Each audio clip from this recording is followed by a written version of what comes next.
عورتوں اور بچوں میں سے جو جمعے کے لیے حاضر نہ ہوں کیا وہ بھی نہا لیں؟ وغیرہم، اور ان کے علاوہ اور لوگ بھی. وقال ابن عمر کہتے ہیں انما الغسل علی من تجب علیہ الجمعہ. ابن عمر کی رائے یہ ہے کہ جمعے کا غسل اسی پہ واجب ہے جو جمعہ پڑھتا ہو. جو جمعہ نہ پڑھنے جائے، گھر میں رہ رہا ہے، تو وہ اگر غسل نہیں کرتا تو اس کے اوپر وہ پکڑ نہیں ہے. ہر بالغ پر جمعہ کے لیے جانا ضروری ہے، اور ہر وہ شخص جس پر جمعہ کے لیے جانا ضروری ہے اس پر غسل ہے، یعنی اس کو لازمی غسل کرنا چاہیے، الا یہ کہ کوئی مجبوری ہو. آپ نے فرمایا جمعہ ہر مسلمان پر جماعت کے ساتھ لازم ہے سوائے 4 طرح کے لوگوں کے: غلام، مملوک، عورت، بچہ یا مریض.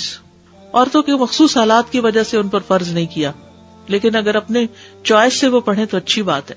تو آپ اپنا اسکیڈول اس طرح بنائیں نا کہ جیسے اگر آپ ہر روز نہاتے ہیں پھر تو کوئی مسئلہ نہیں، لیکن اگر آپ ایک دن چھوڑ کے ایک دن نہاتے ہیں تو آپ پھر اس طرح اسکیڈول کریں کہ جیسے آپ منڈے کو نہائے، پھر وینسڈے کو نہائے، پھر جمعے کو نہائے، پھر آپ سیٹرڈے سنڈے اگر نہیں بھی نہاتے پھر منڈے. تو اس طرح آپ جمعے کو مس نہیں کریں گے. یہ نہیں کہ جمعرات کو نہا کے جمعہ کو چھوڑ دیا یا جمعہ چھوڑ کے ہفتے کو نہائے، ایسا نہیں کرنا چاہیے.